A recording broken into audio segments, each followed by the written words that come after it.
जय श्री राम। मैं फिर एक बार आप सबके सामने एक नए विषय पर आज हम बात करेंगे शिव का जो परिवार है उसके बारे में। क्या आपको पता है कि शिव की मंदिर में जो कछुआ होता है वो क्यों रखा जाता है? जो नंदी है वो क्यों रखा जाता है? जो भगवान का जो परिवार है, भगवान के सामने जो गणेश जी की मूर्ति है, जो हनुमान जी की मूर्ति है, भगवान शिव खुद, तो ये सब का क्या महत्व है? जो भगवान की जो सीढ़ियाँ होती है उसका क्या महत्व है? अंशतः आपको ये सब तो पता होगा, लेकिन कछुए के बारे में नहीं पता होगा कि कछुआ क्यों रखा जाता है। क्या कभी आपने ये सोचा है? कभी सोचा ही नहीं होगा कि ये कछुआ क्यों रखा है। किसी ने कोशिश भी नहीं की होगी कि क्यों हम कछुए के दर्शन करते हैं, इससे क्या लाभ प्राप्त होता है, हमारे शरीर में क्या होता है। तो आज हम इसी के विषय पर बात करेंगे। मैं आपको बताऊंगा कि ये कछुआ क्यों होता है। तो आप सबको ये जानकारी रखनी बेहद आवश्यक है। ये जो शिव का परिवार है उन सब का क्या महत्व है, हमारे निजी जीवन में उसका क्या उपयोग है।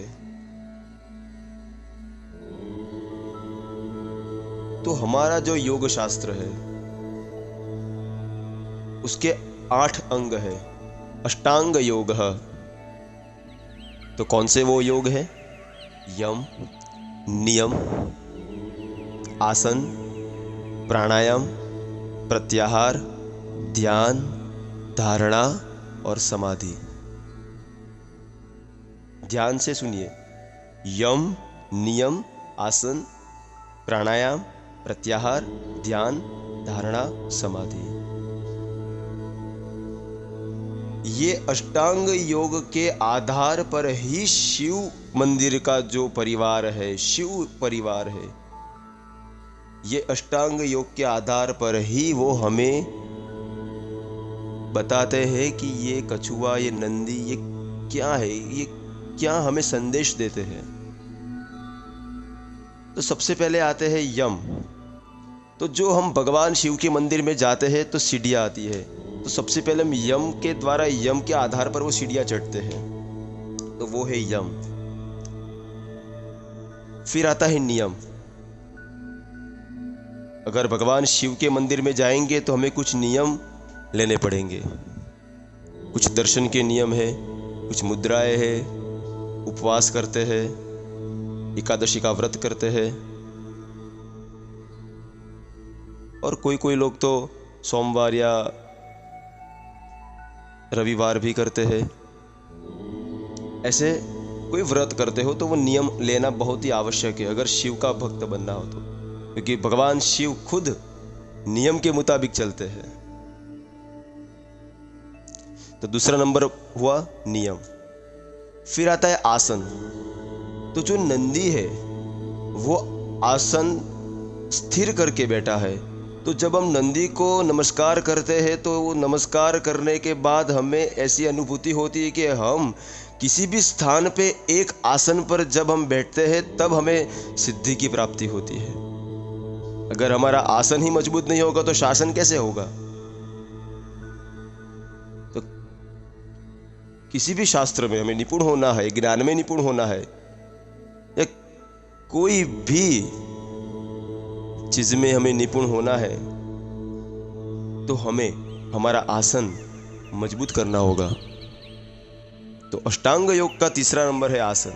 तो जो हम नंदी को नमस्कार करते हैं तो आसन के लिए नमस्कार करते हैं, वो आसन स्थिर करके बैठे और भगवान के सामने बैठे। फिर आता है कछुआ। सब लोग नंदी को नमस्कार करते हैं, फिर तुरंत ही कछुए को नमस्कार करते हैं।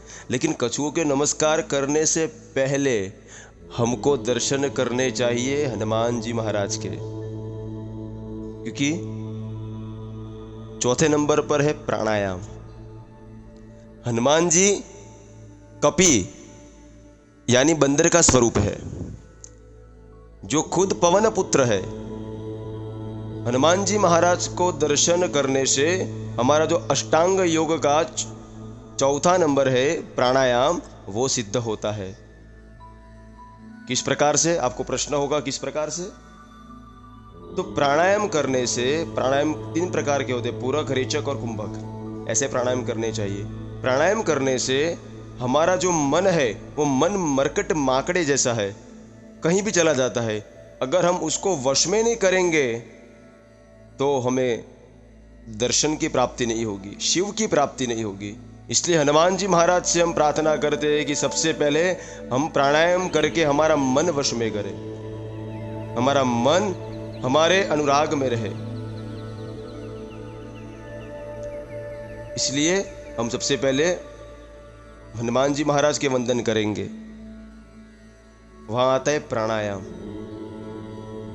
कि वो कपि है, पवन पुत्र, मन कहीं भी चला जाता है। तो भगवान हनुमान जी से ऐसे अनुरोध करते हैं, प्रार्थना करते हैं कि हमारा मन कहीं ना भटके, एक जगह पर स्थिर रहे।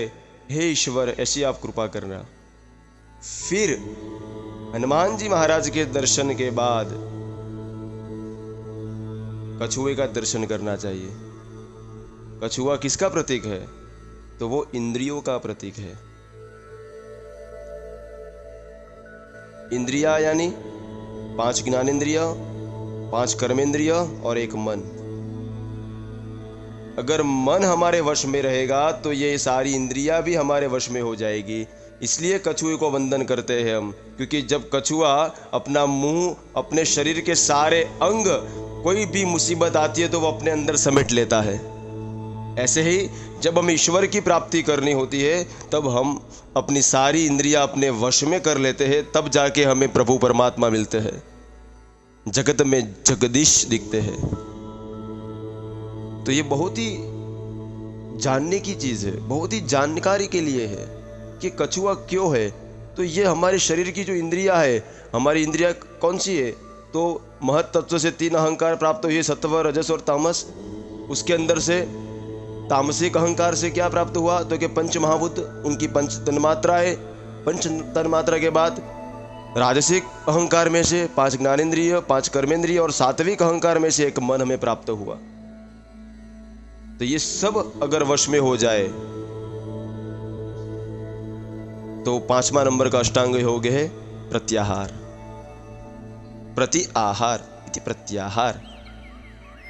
हम भगवान के शिव के प्रति इंद्रिया वश में करके उसको हम वंदन कर सकते हैं। पहले नंदी, फिर हनुमान जी महाराज, फिर कछुआ, फिर आते हैं गणेश। हमारा अष्टांग योग का 6ठा नंबर है ध्यान। फिर हमें गणेश जी की आराधना करनी चाहिए, गणेश जी को वंदन करना चाहिए। क्यों? क्योंकि गणेश जी को वंदन करने से हमें ज्ञान की प्राप्ति होती है और ध्यान लगता है। गणेश जी का वाहन है मूषक। भगवान गणेश जी मूषक पर नहीं बैठ सकते। गणेश जी की 2 पत्नियां हैं, रिद्धि सिद्धि। लेकिन जब हम मूषक की तरह उद्यमी बनेंगे तब जाके हमें रिद्धि और सिद्धि की प्राप्ति होगी, ऐसे ही प्राप्त नहीं होती है। इसलिए भगवान गणेश जी ने मूषक का वाहन लिया। इसलिए संस्कृत में कहा जाता है श्रद्धावान लभते ज्ञानम। अगर हम ध्यान लगाएंगे, हमारा मन वश में होगा, मन वश में हो जाने के बाद हमारी इंद्रियां वश में होगी, तब जाके हमें ध्यान में स्थिरत्व आएगा, उसके पहले नहीं आएगा। हम जप करते हैं, कोई भी माला करते हैं तो हम निंद्रा अवस्था में चले जाते हैं, हमारा मन कहीं और चला जाता है। तो ये सब करने से पहले यम, नियम, आसन, प्राणायाम, प्रत्याहार, तब जाके ध्यान की प्राप्ति होती है और तब जाके ध्यान होता है।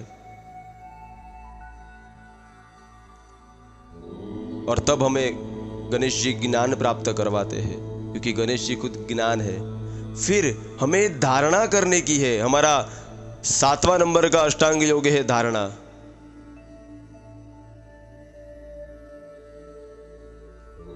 ज्ञान प्राप्त हो जाने के बाद हम ये धारणा करते हैं कि हमारी जो इंद्रियां है वो वश में हो गई है, हमारा जो मन है वो हमारे वश में है, कोई उसे कंट्रोल नहीं कर सकता। तब जाके हमें ईश्वर शिव की प्राप्ति होती है। ये धारणा करने के बाद हमें ज्ञान की प्राप्ति होती है, क्योंकि भगवान गणेश खुद ज्ञान के देव है। अगर ज्ञान प्राप्त करना हो तो गणेश जी के पास जाना चाहिए। फिर आता है अष्टांग योग का 8वां अंग समाधि। तब जाके हम भगवान शिव के गर्भगृह में प्रवेश करते हैं। ये सब हो जाने के बाद यम, नियम, आसन, प्राणायाम, प्रत्याहार, ध्यान, धारणा, ज्ञान प्राप्त हो जाने के बाद, मन वश में हो जाने के बाद, सब इंद्रिया पर काबू पा लेने के बाद हम भगवान शिव के समीप जा सकते हैं, क्योंकि भगवान शिव खुद समाधि है, वो समाधि में बैठते हैं।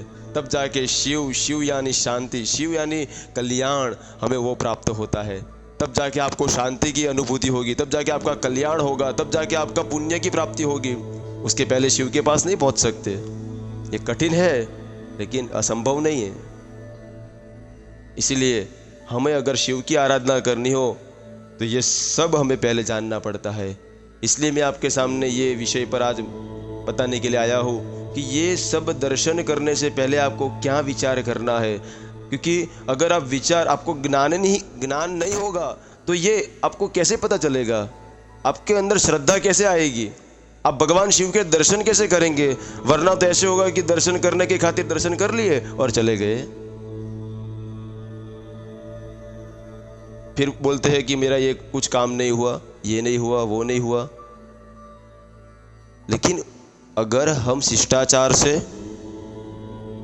बेहद ही नम्र पूर्वक से अगर हम नमस्कार करते हैं, जिसके पीछे का कारण, जिसके पीछे का रहस्य जान लेने के बाद हम दर्शन करते हैं, तब हमें शिव की प्राप्ति होती है। आप सबके सामने आज उपस्थित हुआ था। ऐसे ही आपको कुछ भी जानकारी चाहिए तो हमें कमेंट बॉक्स में आप कमेंट जरूर कर सकते हैं। कोई ज्योतिष के संलग्न आपको जानकारी चाहिए तो कमेंट बॉक्स में कमेंट कर सकते हैं। वास्तु के टिप्स चाहिए तो कमेंट बॉक्स में कर सकते हैं। लाइक कीजिए, शेयर कीजिए और सब्सक्राइब कीजिए। धन्यवाद। जय श्री राम।